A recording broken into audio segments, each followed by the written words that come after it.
Okay. Now, going back to White Wing Masher, we had finished up our operations out there. We were brought back to the 1st Air Cavs base camp on K. And I believe it later was named Camp Radcliffe. But at that time, we just knew it as Base Camp on K. Okay. Went in, and of course, we got some hot showers. We were able to get some time going to the mess, and we had to spend some time then back out on the perimeter, which isn't bad duty. Guarding the perimeter, because you get your hot meals, you get a chance for bath, get a chance to rest, and just take it easy for a while. Be off the line. Be off the line. The next big thing that came up was during monsoon season, which was coming up, and we were at monsoon season. Helicopters, very difficult. Aircraft are very difficult to fly, so they decided that what they were going to do was spread the 1st Air Cav out to different pockets of areas, so that if some of these special forces camps that are located throughout Vietnam were attacked, we could move in and provide relief without having to resort to helicopters if necessary. We were infantry. We could walk if necessary. So we staged out to an area north of Kontum. Interesting enough, our group went in. Our company was in the first wave. I was always in the last helicopter, the last whatever out. We went in there, landed, and our company moved out. And the next thing we know, the next group's in. We're on a hot LZ. They let us get through, and then they ambushed the next groups coming in. Fought our way through and out of that, and then we went to a location, and we set up camp. And this became almost like a mini base camp type thing, because our mission was just to be there, be ready to move out on a moment's notice to a location to provide relief. So we had a mess tent there with us that could provide hot meals. We played a little softball at times. Of course, we had to man perimeters. An interesting point, we found a lake there, a nice sized lake, and we're going. After a week or so, we were going to take a shower, go down and take a bath, and it was out in the middle of nowhere. I mean, there was nothing around. We go out to take a bath, get cleaned up. We come in, and there's this whole families of Vietnamese. You buy Coca-Cola? You buy? I'm saying, where did these people come from out here in no man's land? Right. And where did they get Coca-Colas? So we stayed there for a good while. Then we were split up. A company, my company again was split and detached, or actually was taken out of the battalion. We were sent to provide perimeter guard for a brigade of the 25th coming in from Hawaii, the 25th Infantry Division. They were sending a brigade in. They were just brand new in country, and they needed some in-country training. Well, they wanted all their people out training and not on perimeter guard, and this would give us a rest. And was this also here in? Well, it was in an area north of Kontum. We were out there. We were providing this, and I remember the first night there was one of the worst thunderstorms I think I have ever been in. And you're out there in the middle of nowhere with your ponchos on and getting rained on in thunderstorm. Well, the next day it cleared up, and the brigade they brought tanks with them, and I was detached with 2 of our platoons to provide infantry cover for the tanks, which they have to go out. So they were going out. We were providing the infantry cover for them. And in that particular mode of operation, it was my opinion that the tanks were about the most useless things that you could have in a jungle, because you swing the turret gun around and you're aiming at a tree. I mean, there was nothing but trees out there and not much else, not much clear fields of fire for them. We were walking our artillery fire along on our flanks, which was usual for infantry on the move to move the artillery fire up there, and fairly close in, not close enough to harm you, but close enough in that if anybody was out there going to ambush you, that you were going to make them think. It was more or less harassment and interdictory fire, H&R fire. Well, this commander of the tank group that I was with was getting a little nervous and wanted to know if I could stop the artillery fire. And the only answer I could give him is if I stop the artillery fire, the infantry is leaving you, because that is our only protection on our flanks from an ambush. We could still be ambushed, but at least we knew we were doing something to stop it, and we were used to it. And I said, you have to trust us or lose us. So he decided to trust us, and one of the tanks that we were with managed to have a flat tire. That means it threw a tread. And watching an operation of repairing a tread out in the middle of a jungle was just something else. When we went back, that operation was over. I don't know what they ever decided about tanks in Vietnam. And I think later they found out there may have been some points where they could use them, but not in the jungle itself. Right. After that, we began a sweep up through the area up near the Cambodian-Laos borders, Montagnard areas. Now that was very interesting. The Montagnards were very friendly people, very primitive people, with some very primitive beliefs in terms of religious type beliefs and all. But to see some of their community living, to interact with them was very. I've got a picture of me standing on a Montagnard bridge that we had to cross over and trust, but it was a bridge. It was made out of vines that went across a river. Wow. So I mean, like really primitive, like. It was primitive. It was vines. Yeah, I mean, like the civilization. Civilization was very primitive up there, but I understand they were very fierce fighters, and they hated the Viet Cong. They just wanted to be left alone, left to their devices. Right. We swept through, did some operations there. This was getting toward the end. This was one of the last operations that I had to go on out into the major area. And this is taking place, this watching, being out there as a relief agency for the Special Forces camp took place over a couple of months. So we're up into the summertime now. Okay. And so we are starting to count down a little bit. And so here we are. We called the helicopters to come in. The commander said we would have a load plan of something like 6 per helicopter. So I have to do math real quick, divide it out, and he says what order the people are going.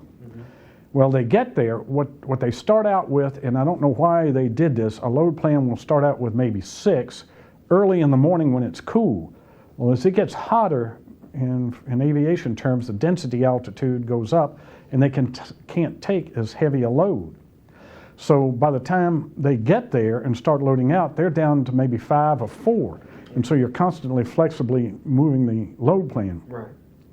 Well, as this does, I always had to be the last out to make sure everybody's out. Well, I was the last out for sure, because I was down there, my radio telephone operator and myself were the last ones, and they had no place for us. So they were taken off. Fortunately, the last couple of helicopters with other infantry on it orbited over our station, so that if anything happened, we could get some help right quick before one more helicopter could come back and take us out.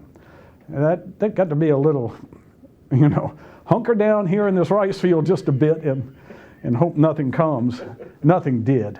So we were okay and got out. But you got to think, well, it's just me and my radio telephone operator. What happens, And I was afraid. I didn't know what those guys were doing, if they knew what our plight was. Right. If they were going to just go and leave us. Right. You can't catch a cab. You can't catch a cab. So they took off and they orbited, but they were good. These pilots were superb over there. I have nothing but high praise for them. All right. So this is around summer of '65. This is into the summer of '65, and we come back and spend some more time on perimeter duty, guard duty. And then things are starting. We're getting into August, and we have a change of command. My company commander changes, and my first sergeant changes. Very interesting thing, because now they don't want everybody to change all at once, because you're starting to rotate back. Well, you've got to have some in-country training, and they brought us a brand new company commander, and his only experience was back at Fort Benning at a mock Viet Cong Vietnamese operations, and he takes over. We brought a first sergeant back, and one of the phrases we had picked up was "sorry about that." over there. So, sorry about that. I guess. Well, this first sergeant coming back, and apparently he had not had combat experience. He had come from like Europe or somewhere like that, and he didn't like that phrase, so he was going to erase it from the vocabulary. Well, it was very easy. The officers said, if he wants to play that game, we'll play it. The officers began using it, and there's nothing he could say. So he decided to cave in. So we got a new company commander back. He takes inventory, stock of everything, takes over. We have an orientation operation just outside the On-K base camp area, just to see, for him to get a feel for how the operations would take place, what happens, what goes on. His first operation is a sweep, joint sweep with a Korean unit. So we go out and he company 2nd to the 5th hooks up with a Korean unit. We do our sweep, and then we're supposed to continue the sweep back.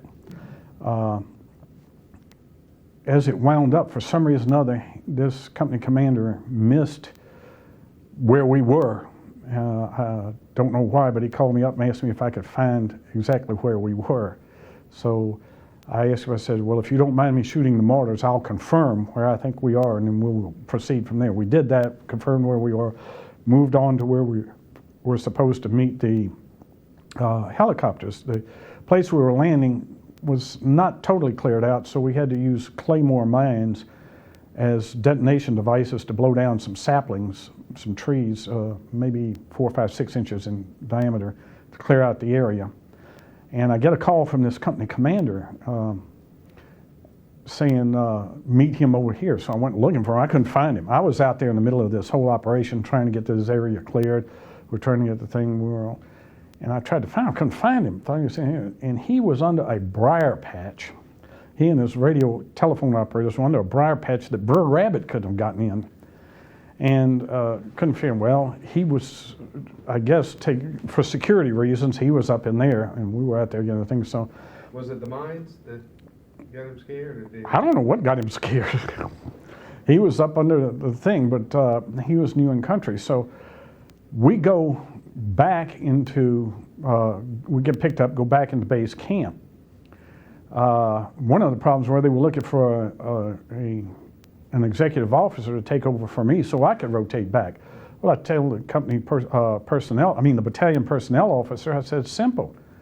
Lieutenant Runyon, there's a first lieutenant, he can take over and then bring your second lieutenant in. So they did, and I was able to rotate back to the States.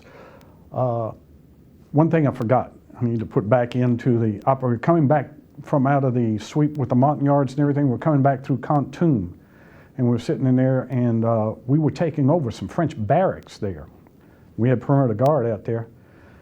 And spend that night in these barracks. We had our headquarters, the company headquarters were set up in one of these barracks.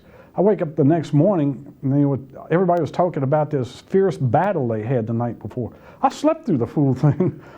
There were bullet holes in the wall over my head and all around, and I was so tired, I was zonked out, I had no clue. One lieutenant had fallen into a foxhole. They said that mortar rounds were going on. So that was the only time that happened, but I was totally unaware. Nobody bothered to wake me up to tell me I was needed or anything. So, but anyway, I got back to getting ready to rotate out. I was in the officers club one night. We were back at base camp. We did have officers and non-commissioned officers clubs and EM clubs there where you could go and relax, have a Coke, have something harder to drink if you wish. And we had gotten some incoming rounds at that time, and then we had to go jump in our foxhole. Did that. That evening passed uneventfully, went back to the next morning, about 5 o'clock in the morning, I was wakened by the company clerk telling me that, wake up, I'm going back, you're going back to the United States, you're rotating, you just gotten your orders. So went to the staging area, flew to Pleiku. Now, before you leave, is there any sense of guilt or leaving these guys? No. Okay. I did my time. Right. And these are new guys coming in. They're trained. It's their turn. Right. No, I go back. I'm missing my wife. I'm missing my life back in the States. Yeah, everybody understands. So we fly to Pleiku, and a C-141 comes in, picks us up, and takes us home through refuels in the Philippines, goes to Japan, and then back to Los Angeles, and in there. Okay. Did you catch any flack coming home as far as No, everybody. negative reaction or see any negative? No, but when we landed at Los Angeles, we were in the middle of an airline strike, and we were trying to figure how we're going to get off the West Coast because most of us were inland Right. and everything. Let me back up. There's one thing I want to back up because there was a point that I missed back before White Wing Masher. I said I had gone back into the base camp. When I came back out, I took over. Well, while I was back at base camp, we had some new recruits that had come in. And for some reason or other, we began taking a mortar shower into the Unkay base camp. And of course, that's a very scary feeling because when somebody's shooting at you, you feel you can shoot back. When they're shooting mortars, you don't know where it's coming from. Right. So you get down into foxhole. So we went out to the foxhole, and I had a private who was in the foxhole next to me. He didn't have a weapon, didn't have anything, and he was shaking so hard the ground was shaking. So I asked him, would he feel better with a rifle, knowing that you weren't going to be using it where we were. It was just protecting us against it. But he said, yes, sir, yes, sir. So I gave him my rifle to hold while we were in the foxhole. There was no we were way behind the perimeter line so that we couldn't do any shooting in there. Right. The main reason in the foxhole, as I said, was to protect us from incoming rounds. Right.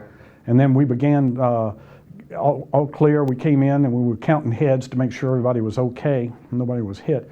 And then we started firing rounds from inside the perimeter. And of course, as I told you, by then we knew the difference between incoming and outgoing. They didn't. They heard those rounds, they were on the ground, they almost ran us over trying to crawl to foxholes. Anyway, as I said, we were coming back through.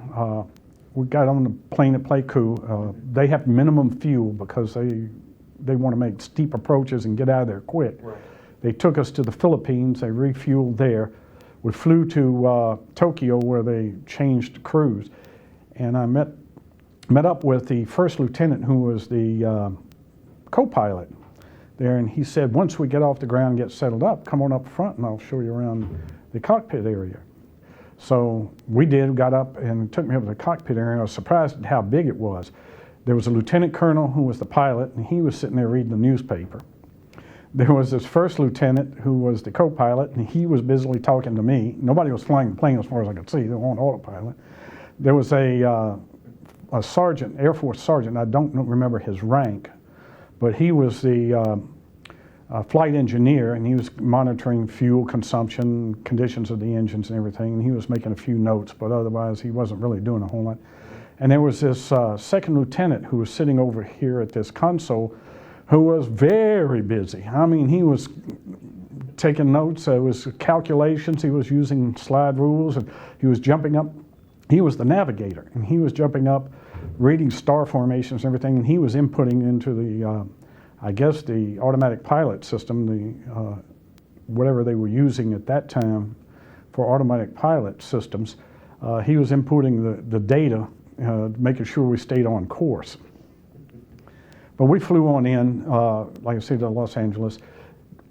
Airline strike, can't get off the West Coast, so somehow or another they managed to activate a National Guard unit there, and they had an aircraft. It was a double-decker aircraft.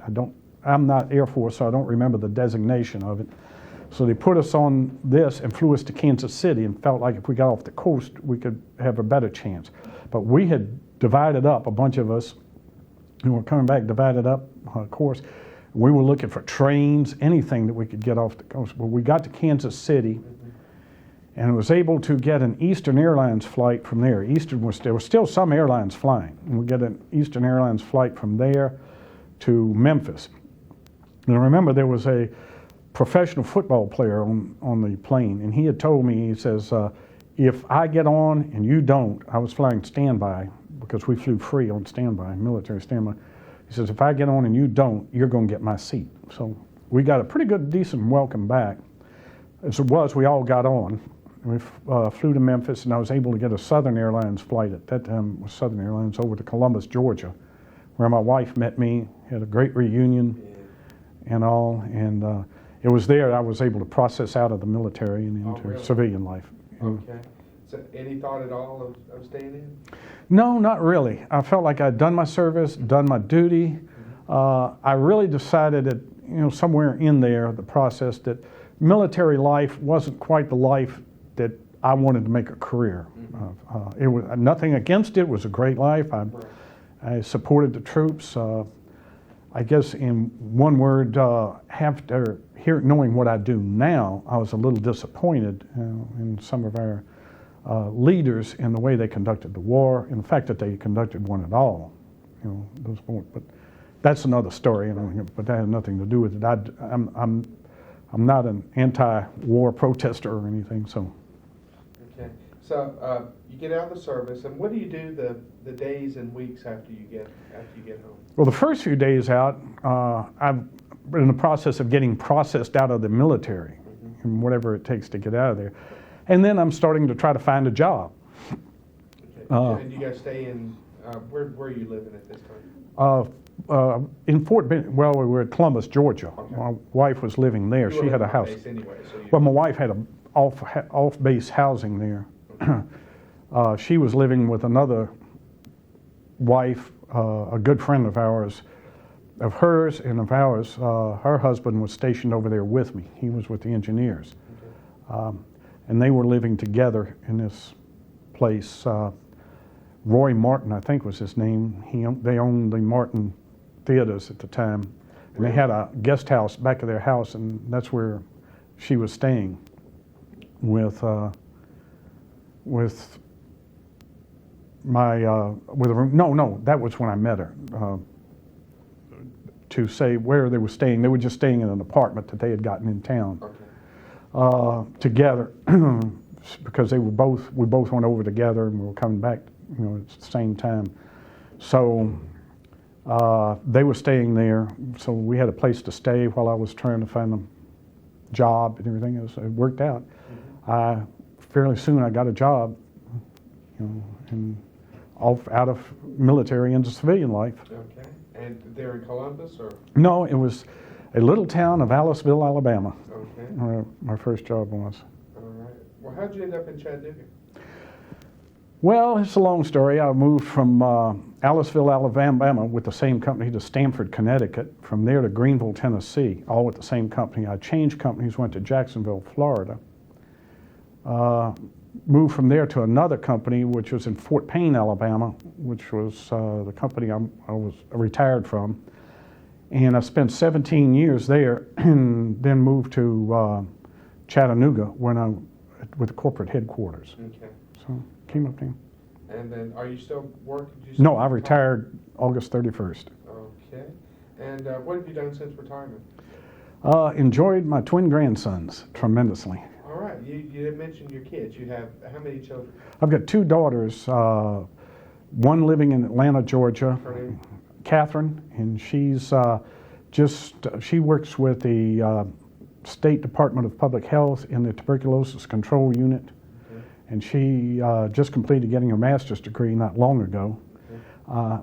My youngest daughter, Julie, Juli, is married to an Air Force officer, and they are living in Panama City, Florida. He is stationed at Tyndall with the 1st Air Force. Okay. Their responsibility is security of our skies within the United States. Right. That's a big one. That's a big one. He's a major in the Air Force, and they have twin sons, which are our grandsons. What are their grandsons? William and John. William and John. They're 19 months old. Okay. All right. Now, did you join any veterans organizations after you got out, or veterans groups? Not really, and it wasn't, in Aliceville and all, there just wasn't an opportunity, and in other places, I guess, nothing against them. They're great organizations. I just never thought about it.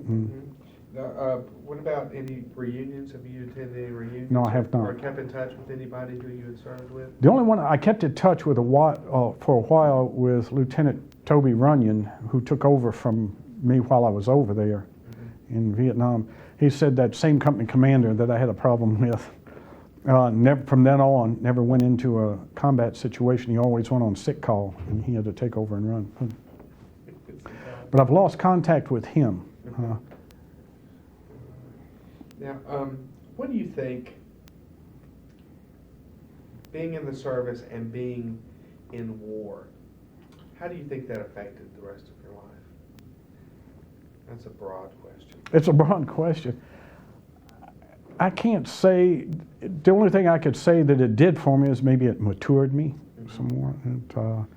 It taught me some things about life in general itself and how to look at it. It shaped my view of people who are in the military today. And all, I have the greatest respect for them and what they're doing and what they're going through. Is there anything you'd like to talk about that we didn't cover in the interview? I'm trying to think back through if, you know, as we talked, there were a couple of things that I had to go back and pick up, but I can't think of anything now. Okay. Nothing. Okay. 1 second.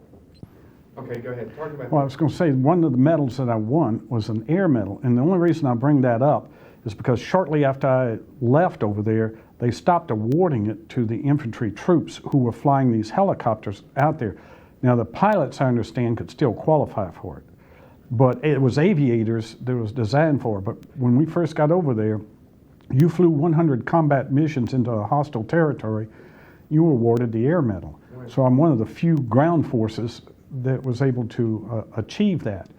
And I just say that because it's a rarity, and it's a thing that most people don't think about that an infantry ground pounder could get. And let me ask you this too, because since we got a couple minutes left.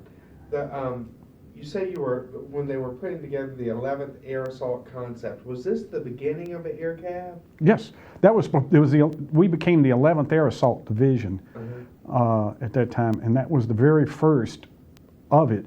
And we changed colors with the 1st Cavalry to become the 1st Air Cavalry Division. Okay, all right. Have you seen We Were Soldiers? Pardon? Have you seen We Were Soldiers? Yes, I have. What did you think as far as realism? I thought it was pretty real. The most realistic thing is where you fly over the base camp at Ankh. That was scary. That was so real. The only thing I would say about that the movie at all is it's so focused on the 1st to the 7th, you tend to forget there were other units that had moved in to help them. Right. And that were engaged in that combat. Right. I've actually interviewed a couple of people. The other part of it had to do with some technical things at Fort Benning that really couldn't have happened or didn't. But I understand for the dynamic effect of the movie, and I won't question that. You know, okay, you know. But yes, that's how We Were Soldiers. It was about as realistic, as about as dramatic as you're going to get. Okay. Is there anything else you can think of? We got about a minute left. Now, the only thing I'd say is also in that same film, the helicopter pilots they show in there and their bravery. That's the way it was. Mm-hmm.